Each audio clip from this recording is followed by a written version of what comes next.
You're listening to the Handcrafted Therapy Podcast with massage therapist and business owner, Julie Alexander. That's me. I'm your host.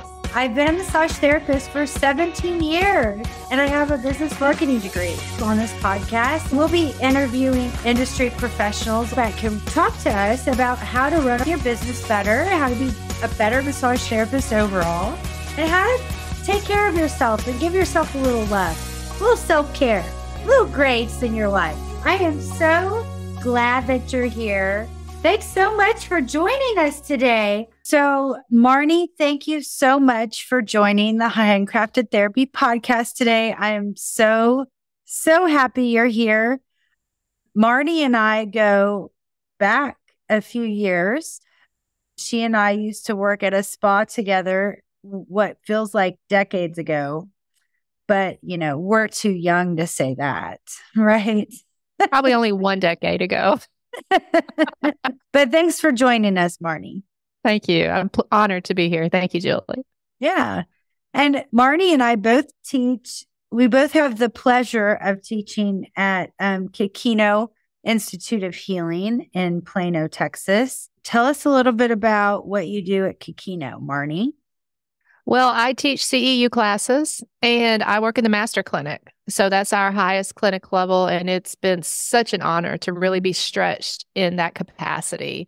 The cases that we get there are some of the most complicated medical cases, some of the most challenging, some of the most frail or delicate people. And it's just really amazing. I never knew that my career would go this direction when I started out in medical massage back in the day. That's amazing. I know Kikino is very, very happy to have you. And I know the students are blessed to learn under your tutelage. And we have a couple of classes that we're hosting at Handcrafted Therapy with Marni as the instructor that we wanted to talk a little bit about today. Do you want to discuss those now? Oh, sure. I'm super excited. So we're doing an introduction to craniosacral therapy and a pelvis class.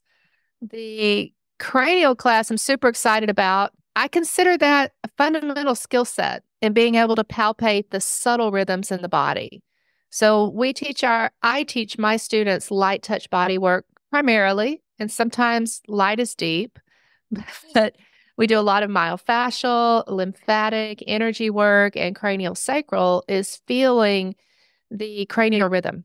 So would you like me to sort of describe what craniosacral therapy is, Julie? I would, very much so. In layman's terms, if you would. So in high school biology, we're taught that the bones of the cranium are fused in adulthood. That's not entirely true.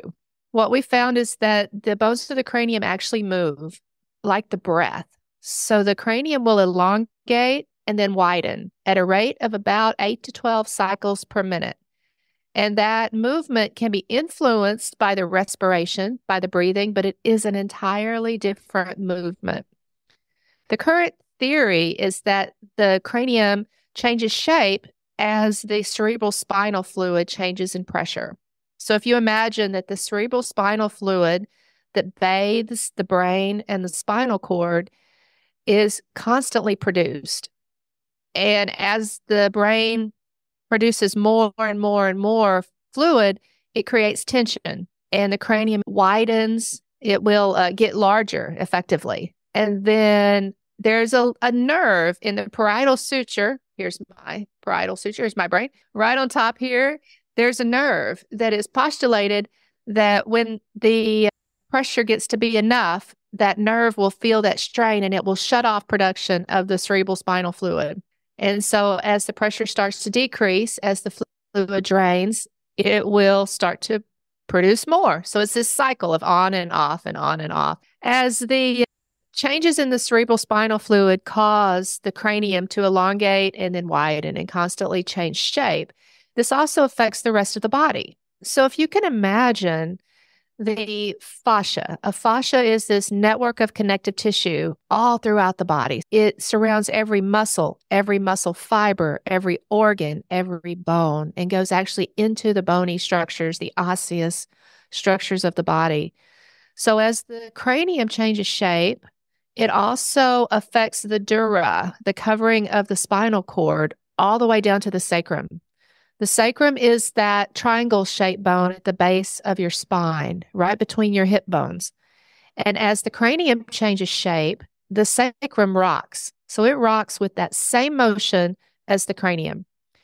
And interestingly enough, the extremities also move. So the legs and the arms will elongate and rotate outward and shorten and rotate in. We can even feel this motion in the fingers and the toes. So the whole body has this cranial motion. So craniosacral therapy is, at a basic level, manipulating the bones of the cranium to find the optimum freedom of movement and optimizing the movement and the flow of the cerebral spinal fluid. At an advanced level, it's a full body treatment. Full body, we're analyzing how that cranial movement is working in different parts of the body and using light touch, 5 grams of pressure, which is the weight of a nickel, or the amount of pressure you might put on your eyeball if you were to try to push on your eye. That's about as much pressure as we use typically in craniosacral therapy. So in the class that I'll be offering, it's only 2 days. And if you're aware of some of the other major organizations like Upledger that teach craniosacral, their introductory class is 4 days. And it is fabulous. I highly recommend it. And I've actually scheduled this class after Upledger comes. Like, if you don't take their class and you just want an introduction, then come and take mine. And it's also the basic skills that I want my students to have. So you may know I mentor students at Kikino, and we do a lot of tandem work with those students. And when they're working with me, I would like for them to have some basic skills. So in this class, we will have a few things that can be used to treat clients immediately when they go back to their office, but it's also a tool to help to train their hands. So with any new modality, especially craniosacral, it can be so vast. I mean, I've had, I think, 200 hours of classroom training now in cranial, and there's a lot more that I could take. But it's important as a practitioner to learn to feel. So the techniques that I'll be showing are things that you can do right away to provide value to your client, but also to train your hands. So as you decide to progress in this work, the next training class will be easier. And I would expect that the students would get it. They would get more out of it. I actually delayed taking my first craniosacral class at Upledger because I had taken a level 1 at my massage school. And I did not want to have to retake level 1. I just thought that was ridiculous. But I finally realized I had to if I wanted to get into the upper level courses. And I did. And I was amazed that it was actually really good for me to have that review and to see how they taught it again. And I picked up little pieces along the way. So it's not lost. It's still helpful. I loved the way you described CST. I think that's palpable for our listeners to take a bite off of that. And, a lot of times I've heard CST be described and it just feels like you're talking about something from outer space. I mean, like you're listening to the cranial rhythms. And I mean, it just feels like kind of, a little more, what am I trying to say? Like a little less palpable to the hands and more like something an idea that you have to think about. Right. No, it's kind of hard as massage therapists, or maybe it was just hard to me to actually like absorb this idea that there's this craniosacral rhythm that you can feel from your fingertips when you're working on somebody. Because it's very light. Like you said, 5 grams of pressure is just so light. It doesn't even feel like you can do much to help somebody with that. But I know that you have a lot to say when somebody says that. I do. It's almost energy work. Mm-hmm. It's almost just intuiting. If I invite this suture to change, or if I invite this bone to move in a certain way, will it do it? And 9 times out of 10, it will. I'm not going to say there's not occasions like after I had COVID when I needed a little bit more than 5 grams, maybe 15. But that's still incredibly light touch to get the cranial bones to move. But you're right. It is something that people really don't understand.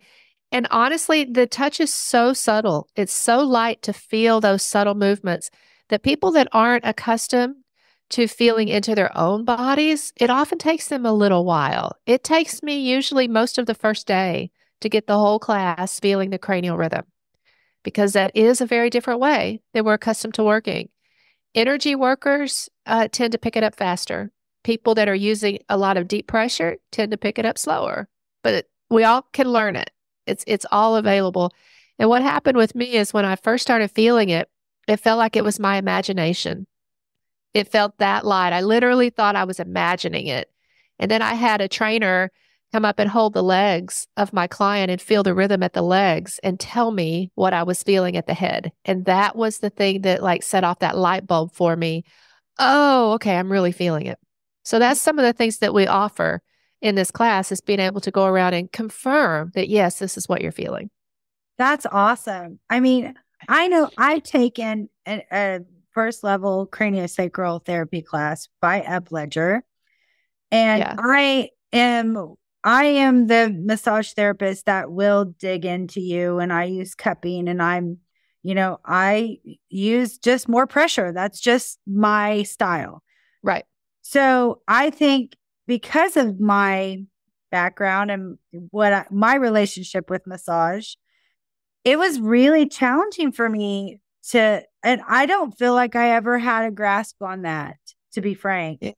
And I really respect you and the work that you're doing with this, because I think it's difficult for some of us to understand and get, and I'm in that category and I don't want to be, but that's okay.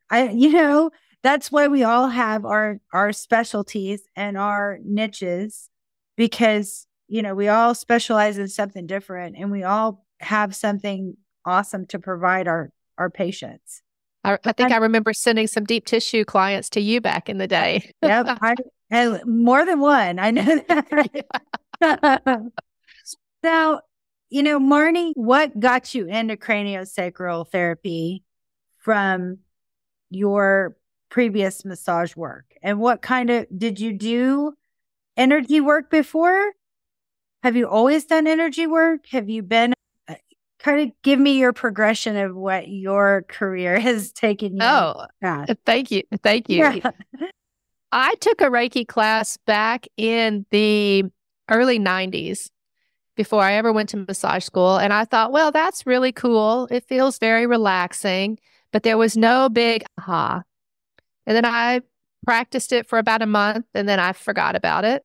And I went to massage school, and after I went to massage school, I had a lot of Reiki masters tell me my hands were hot. They told me I was moving energy. I thought, oh, that's really interesting. Pause.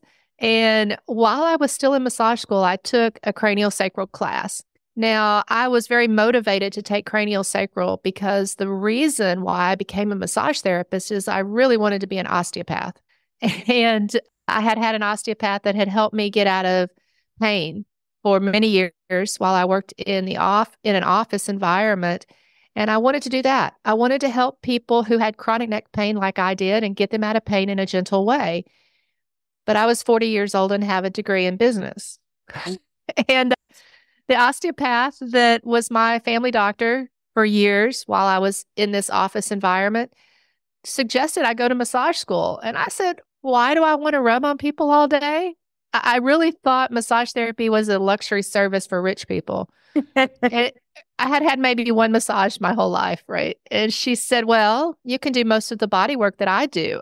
I was like, oh, really? Sign me up. So I had no idea what I was getting into. I went to massage school. I understood that it was a trade school, and I did the thing. I got my license, but they didn't teach me all that stuff.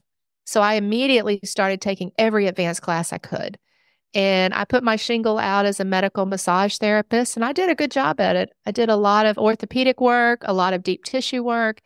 I was that person that lowered my table all the way as far as it would go so I could use all my body weight and get in as deep as I could. All I wanted to do was to help people get out of pain. But I took this craniosacral class because she had actually suggested craniosacral as a modality for me, because it's one that the osteopath practices. They call it cranial osteopathy, but it's very similar.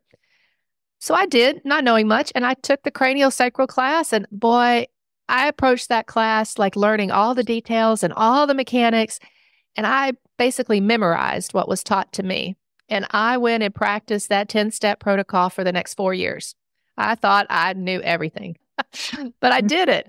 I did it, and I trained my hands, and I got really good at feeling the movement of the cranial bones, at feeling the cranial rhythm. I practiced a little bit of craniosacral on every client. It was rare that I did a full session, just cranial at that time, but I practiced it with everybody. And then I finally went back and got some more training. But in between that time, I decided I needed a mentor.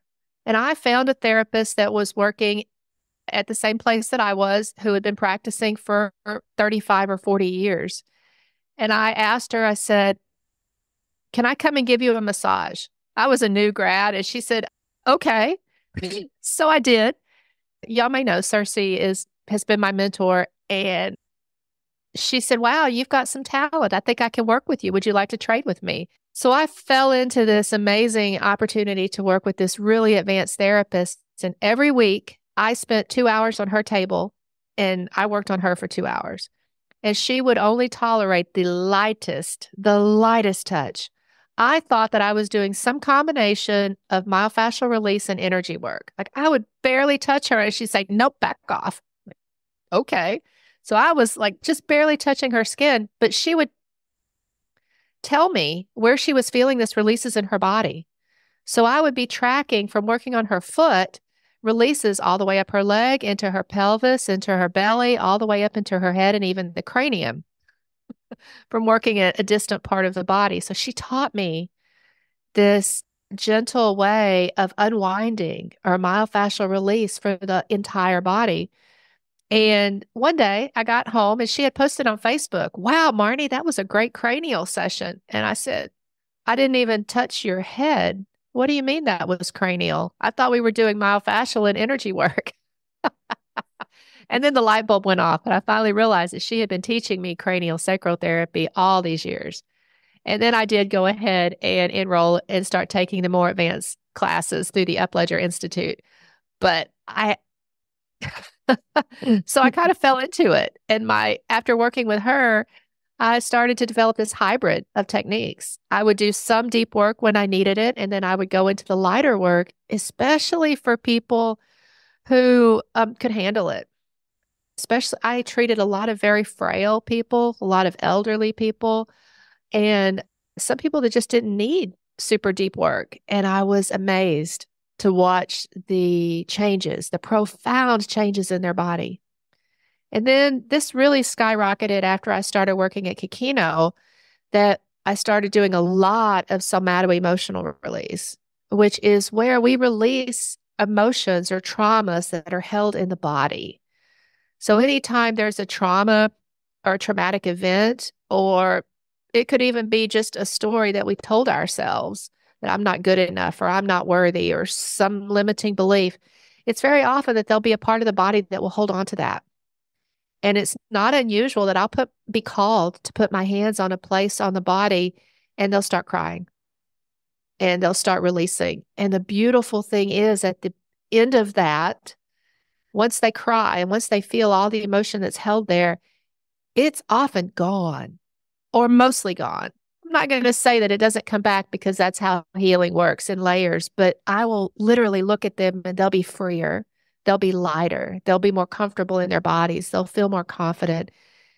And that just excites me to no end, to watch the profound healing that we're able to facilitate.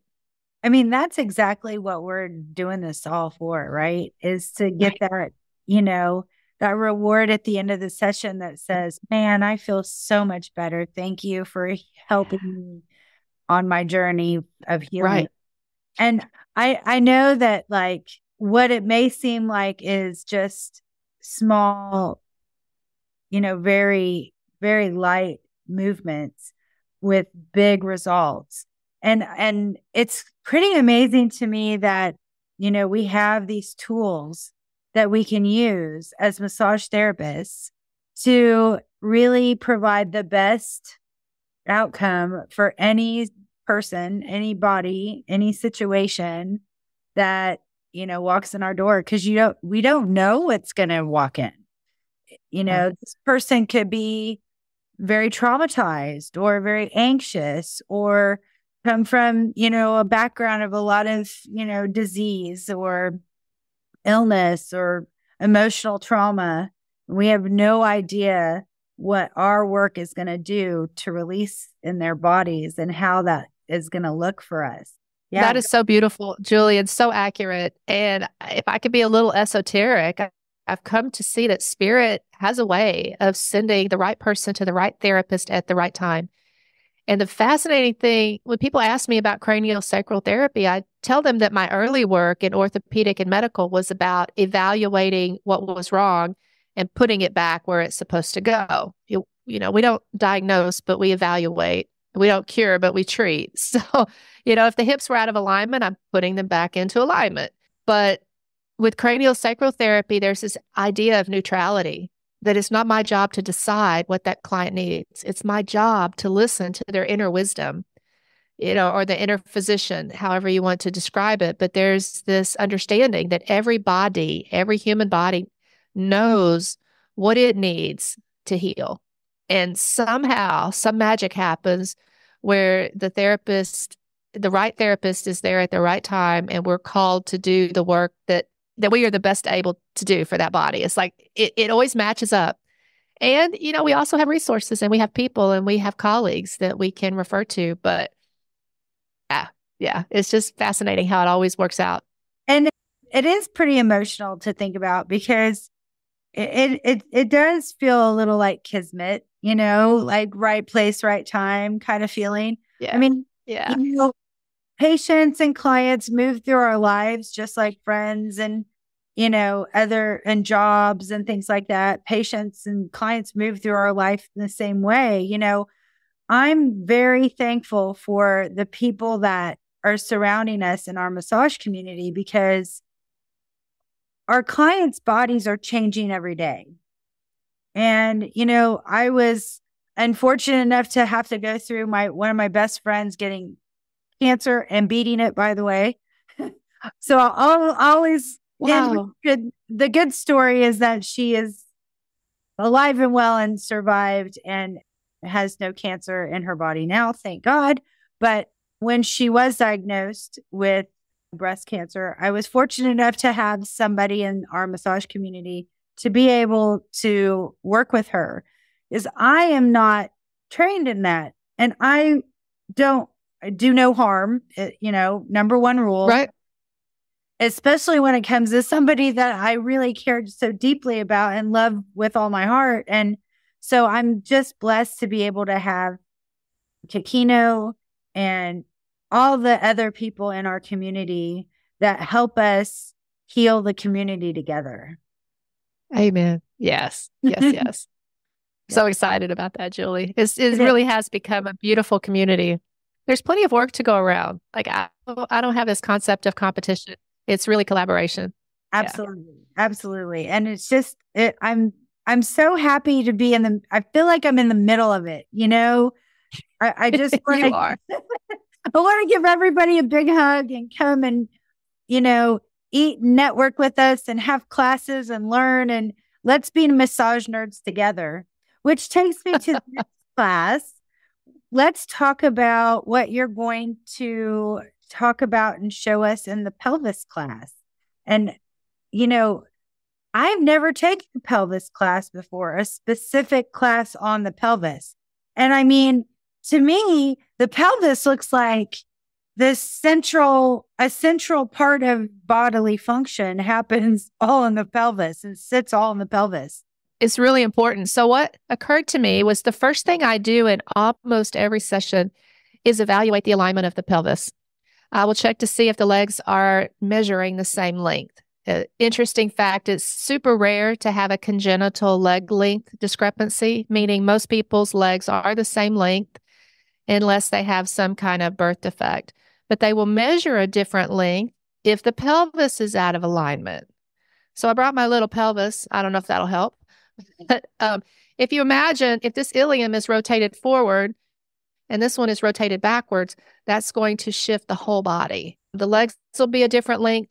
The pelvis will not feel good. The SI joint, the sacroiliac joint, which is this joint on the back where the sacrum and the ilium come together, this joint will be out of whack and cause a lot of pain for people. It will cause a curvature of the spine. It'll often cause problems with the neck, the jaw, the cranium, even the eyes. So in my mind, if I want to get that body into alignment, I have to start at the pelvis. So in this class, it's a very technical orthopedic class where we learn to evaluate and to feel which way is it rotated. Is the ilium forward or backwards or up slip or down slip? And from that, there's a very, very quick osteopathic technique, not high velocity adjustment. It's super gentle. In fact, when I first started learning this technique, I didn't quite believe it was working because it was so easy and so gentle. It was just like, how did that work? So I would have to go back and check it again. So I teach that technique. It came from Dr. Still, who was the founder of osteopathy. It's attributed to him.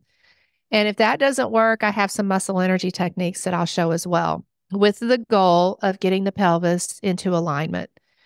And it's super easy, super simple techniques, but wrapping your head around which way the pelvis is rotated and which technique to use takes a little time. So that is our focus of the class. In fact, the technique is so fast and so easy that last time I taught the class, I balanced everybody's pelvis during the lecture. So then we brought in I think we had about 30 people from the public that we brought into our class so my students could practice, because practicing on each other wasn't possible. You already fixed everybody. Right. And once it's fixed, it's fixed. Now, is it fixed permanently? Probably not, because we have habits and muscle strain patterns. So after that, I would go into doing some gentle cranial work, and we'll introduce that. It's not enough time to really teach the craniosacral work, but one of the things we do is called a pelvic diaphragm release. And that looks like one hand under the sacrolumbar junction and one hand on top on the belly. And from that position, I can feel that rocking motion of the sacrum. And it's also a place to balance the fascia and the energy of the whole pelvis. So we'll introduce that concept, and then we'll really practice it in the craniosacral class. But the whole idea is this is where we start. And this is like the basic. It's interesting because my practice is very much about more cranial and somato-emotional release and esoteric stuff. But this pelvis stuff is fundamental, and it's easy and it's fast. So I'm excited, really excited to bring it to Handcrafted. I'm excited too, because this sounds amazing. I mean, what a great combination to actually have both in your toolbox, the craniosacral and the pelvis class, because I mean, those are the two most important parts of the body, I think. The head and the pelvis, yeah. Yeah. We have to break it down to like and especially the skeletal structure. It would seem like the pelvis and the skull would be the two most important. I think it's all important, but you're definitely starting with the high points for me. Yeah. If you have that working, then the rest of the body has a better opportunity to get better nerve flow, better energy flow, better lymphatic flow, and to be closer to healing itself. A lot of what we do at Kikino, we call it the primary barrier, which is finding the root cause, the place that's the primary point where the client is holding on to tension or fascia. Where do we need to work? And it's not usually the head or the pelvis, but if I don't have those right, how's everything else going to unwind? Yeah. Yeah. So I'm really excited. I'm so excited about this opportunity to collaborate with you. Oh, thank you. I'm excited too.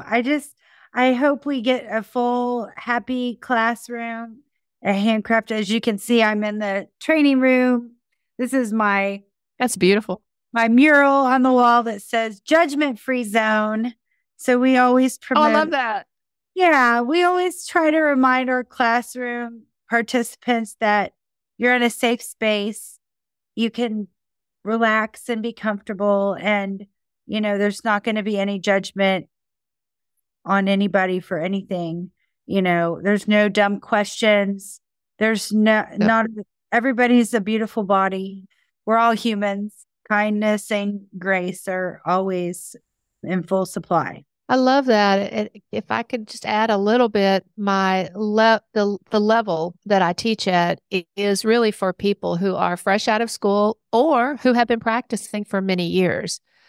And I go over anatomy like you probably don't remember it. That's the expectation, that you probably forgot the names of those cranial bones, and that's okay. That's where we'll start. I've been to other classes that are amazing, but it was like drinking out of a fire hose. And I had to go in there with all of my anatomy knowledge or I'd be lost. So with this one, I really do try to take you back and do a review so that everybody can understand what we're talking about and walk out of there with some real skills. I want people to walk out knowing what it is that I came there to teach. And we are usually successful at that. Yeah, in talking to you, Marni, I always love the way that you present things in a way that you don't sound like you're condescending at all, but you speak in layman's terms. And I appreciate that, because there's a lot of things I don't remember either about anatomy and physiology and kinesiology and all this stuff that we learned a million years ago in massage school. And, not necessarily use those terms every day. And so I'm just thankful that we have instructors, and you're the cream of the crop, honestly. I think that, the communication that you provide in class is very clear and easy to follow and not intimidating or judgmental at all. And I think students would really come in, if they've never been taught under you. I think they'd really appreciate that. So if you've not taken a class with Marni, you should definitely sign up for one of these 2 classes at Handcrafted Therapy. And, our partnership with Kikino has been fantastic. I want to throw out that if anybody's out there thinking about attending massage school or want to know more about it, if you're in the Dallas Plano area and interested in finding out more about massage schools and how much it costs and what you need to go through massage school, or just want a tour of the school, go to Kikino. They're on Kessler Road in Plano. And I think it's kikino.com. It's KEKINO.com. Yes. 1620 Kessler Road. So yeah. Awesome. I'm honored to be on your call today, Julie. This has been really fun. I'm just happy to have this opportunity to work with you, and really looking forward to the classes. If anybody out there has questions for Marni, please keep them on the comments. Wherever you're listening to this, reach out to us, because we love questions. We love interacting with our audience and getting your feedback. If there's something that you want to hear or see at Handcrafted Therapy, let us know. Well, thanks again, Marni. I appreciate it. Thank you.